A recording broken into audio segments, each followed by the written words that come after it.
सारंगपुर नाम के गांव में एक साहिल नाम का लड़का रहा करता था। उसके परिवार में उसकी 2 बहनें और उसके माँ पिता रहते थे। साहिल के माता पिता मजदूरी का काम करते थे और साहिल की बहनें भी उनके काम में हाथ बटाया करती थी। साहिल एक सरकारी स्कूल में पढ़ता था। वो स्कूल के बाद घर घर जाकर कुछ सामान बेचता था या फिर गांव में अगर कोई छोटा मोटा काम मिले तो वो कर लेता था और अपने कमाए हुए पैसों से वो स्कूल की फीस तथा अन्य उसके कोई खर्च करता था।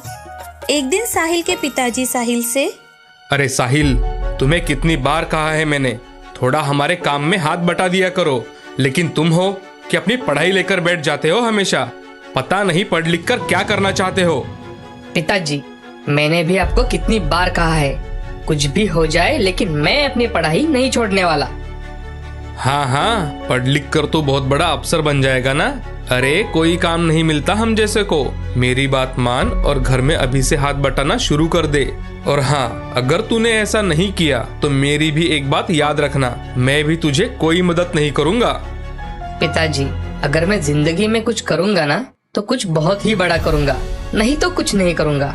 आप मेरे बारे में फिक्र करना छोड़ दो। ऐसा कहकर साहिल गुस्से से बाहर चला जाता है। तभी उसकी माँ साहिल के पिताजी से, अजी, तुम क्यों उसके पीछे पड़े रहते हो? वो अपना अपना खुद का कर रहा है ना। अरे भाग्यवान, तुम तो चुप ही बैठो। तुमने ही तो सर पे चढ़ा के रखा है उसे। सभी अपना अपना काम करने चले जाते हैं। ऐसे ही कुछ दिन बीत जाते हैं। एक दिन साहिल अपना स्कूल खत्म होने के बाद कुछ सामान बेचने के लिए चला जाता है।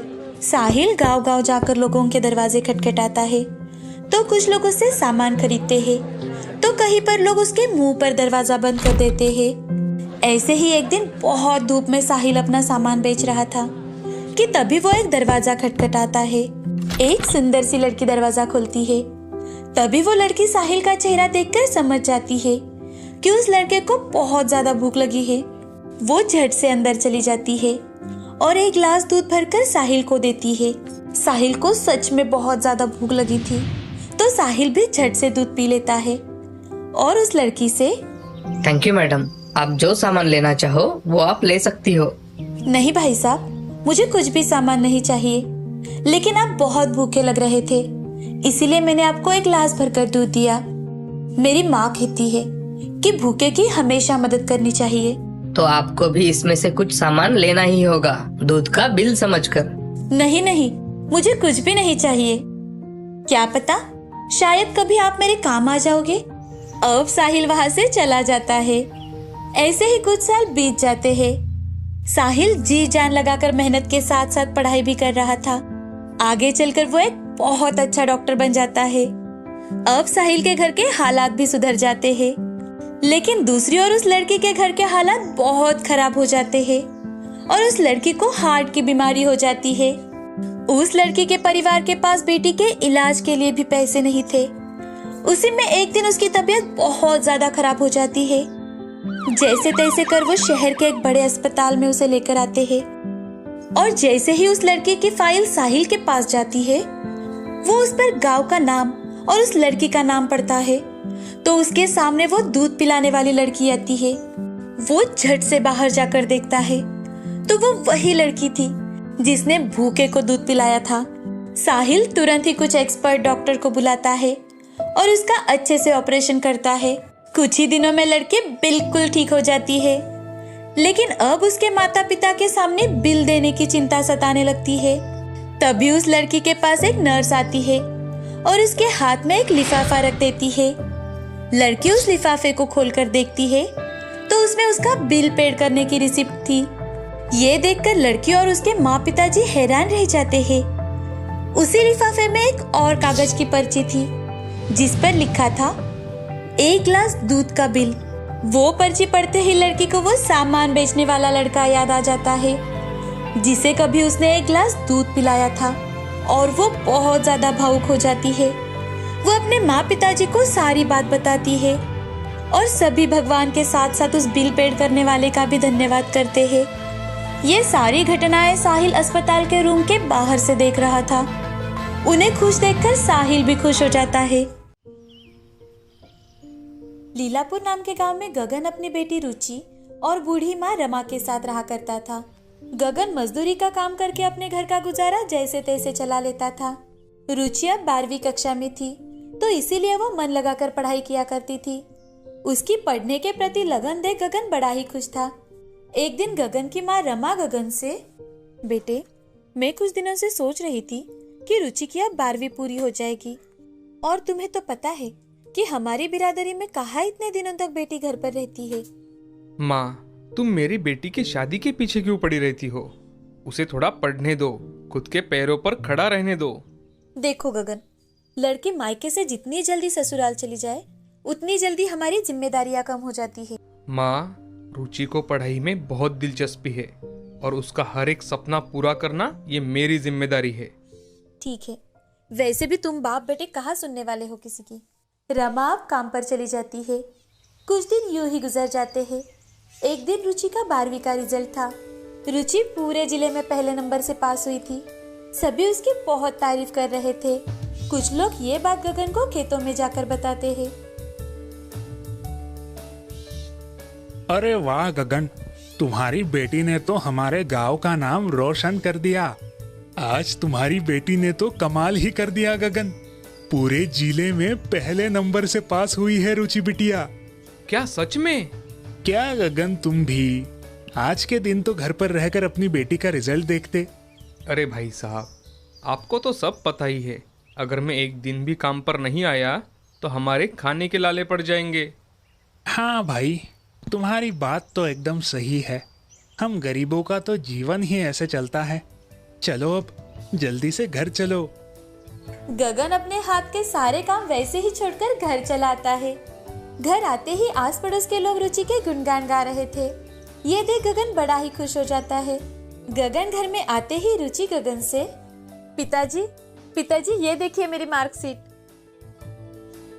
अरे वाह बिटिया, तुम्हें बहुत अच्छे मार्क्स मिले हैं। रुचि गगन के पैर छू लेती है।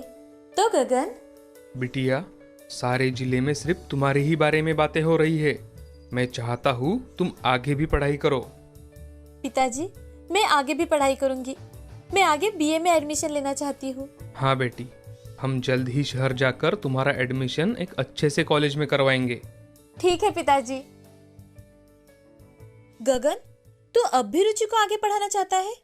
अरे मैं कहती हूँ कि बेटी की जल्द से जल्द शादी करवा दो। अरे नहीं माँ, अब तो मेरी बेटी और ज्यादा पढ़ेगी। 2-3 दिनों बाद कुछ पैसों की व्यवस्था कर गगन अपनी बेटी के साथ शहर चला जाता है। अब उसका अच्छे कॉलेज में एडमिशन हो जाता है। साथ ही रुचि को स्कॉलरशिप भी मिली थी, और तो और कॉलेज की तरफ से बस की पास भी। रुचि हर रोज अप डाउन करने लगी। वो कॉलेज में भी अव्वल थी। 3 साल यूं ही गुजर जाते हैं। अब रुचि अपने पिता से, पिताजी, मेरा ग्रेजुएशन कंप्लीट हो चुका है। वाह, बहुत अच्छा बिटिया। तो मैं आपसे पूछना चाहती थी, क्या मैं शहर में जॉब कर सकती हूँ? अरे बिटिया, ये क्या पूछने वाली बात है? तुम बिल्कुल जॉब कर सकती हो। अब रुचि उसी शहर में जॉब ढूंढने लगती है। वो फर्स्ट ग्रेड में ग्रेजुएट हुई थी और इसी कारण उसकी इच्छा अनुसार उसे जॉब भी मिल गई। उसे कैलेंडर कंपनी में जॉब मिल जाती है। तो वो फोन पर अपने पिताजी से, हेलो पिताजी, मुझे एक अच्छे कंपनी में जॉब मिल गई है। अरे वाह वाह बिटिया, मुझे बहुत खुशी हुई ये बात सुनकर।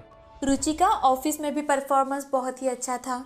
अब कुछ ही दिनों बाद समीर नाम के एक पढ़े लिखे लड़के के साथ रुचि की शादी तय हो जाती है। तो रुचि समीर से, समीर जी, मैं शादी के बाद भी जॉब करना चाहती हूँ। रुचि, मुझे तुम्हारे जॉब करने से कोई आपत्ति नहीं है। तुम शादी के बाद भी जॉब कर सकती हो। सच में Sameer ji? Thank you so much. Ruchi की बड़े ही धूमधाम से समीर के साथ शादी हो जाती है। समीर का स्वभाव बड़ा ही शांत और अच्छा था। वो एक अनाथ था और इसी कारण उसे शादी के बाद एक परिवार मिला था। समीर शादी से बड़ा ही खुश था। कुछ ही दिनों बाद समीर रुचि से, रुचि, तुम शादी के बाद जॉब करना चाहती थी ना? अब तुम जॉब कंटिन्यू कर सकती हो। कुछ दिनों से यही सोच रही थी मैं। अब कल से ही ज्वाइन कर लेती हूँ। अगले ही दिन रुचि ऑफिस ज्वाइन कर लेती है और अपना काम मन लगाकर करने लगती है। एक दिन बॉस रुचि को अपने केबिन में बुलाकर, रुचि, इस साल हमें न्यू ईयर पार्टी में कुछ यूनिक देना है। सर, हम नए साल की पार्टी में कंपनी के नाम का वॉल क्लॉक या फिर नए साल का डेस्क कैलेंडर और वॉल कैलेंडर दे सकते हैं जो कि देश के नौजवानों के नाम पर हो। साथ ही साथ खेलों की इंफॉर्मेशन और तो और छोटे बड़े उद्योजकों की सफलता की इंफॉर्मेशन भी हम देंगे। बहुत अच्छे रुचि, इस साल हम यही कैलेंडर बनवाएंगे। और हाँ, इन सब की जिम्मेदारी अब तुम्हारी है। डेस्क और वॉल कैलेंडर, इन दोनों की डिजाइन तुम ही करोगी। ओके सर, मैं आपको जितना जल्दी हो सके उतने जल्दी डिजाइन बनाकर दिखाती हूँ। जाओ, जल्दी से काम पर लग जाओ। रुचि अपनी केबिन में जाकर बड़े ही उत्साह के साथ काम करने में जुट जाती है। रुचि जल्द से जल्द कैलेंडर की डिजाइन बनाकर बॉस को दिखाती है। उसका ये टैलेंट देख बॉस बहुत ज्यादा खुश हो जाता है। अब रुचि ने बनाए हुए डिजाइन के ही कैलेंडर बनवाने के लिए चले जाते हैं। ऑफिस के लोगों के अलावा पुराने कस्टमर्स को भी कंपनी कैलेंडर फ्री में देने वाली थी। आज ऑफिस में नए साल की पार्टी थी, तो एक एम्प्लॉय दूसरे एम्प्लॉय से, इस साल हमारी कंपनी ने तो हमें बहुत यूनिक गिफ्ट दिया है, मुझे तो बहुत पसंद आया। भाई मुझे भी ये नए साल का गिफ्ट बहुत पसंद आया है। उस कैलेंडर में बड़े बड़े उद्योजकों की सफलता, खेल के प्रति जागरूकता, नौजवानों का उत्साह, इन सभी के कारण उनके कस्टमर भी इस कैलेंडर से बड़े प्रभावित हुए। जैसे ही न्यूज चैनल वालों को इस यूनिक आइडिया के बारे में पता चला, वैसे ही न्यूज चैनल वाले आकर उनके बॉस का इंटरव्यू लेते हैं। साथ ही कंपनी के नए कैलेंडर उनको गिफ्ट के तौर पर दिए। ये देख रिपोर्टर, सर, ये कैलेंडर तो हमारे देश के होनहार नौजवानों की जानकारी और खेलों का प्रदर्शन कर रहा है। हाँ, ये तो हमारे एक होनहार एम्प्लॉय का काम है। क्या नाम है उनका? उनका नाम है मिस रुचि। अगले ही दिन रिपोर्टर अपने न्यूज चैनल पर रुचि के बारे में बताकर उसकी आइडिया लोगों को शेयर करता है। लोग भी अब रुचि की बहुत प्रशंसा करने लगे और ये सब देख गगन को जैसे सारी खुशियाँ मिल गई थी। और समीर, वो भी इस बात से बहुत ही ज्यादा खुश था। इस कहानी से हमें ये सीख मिलती है कि हमें हमेशा मेहनत करनी चाहिए, जिससे तरक्की हमारे कदम चूमे।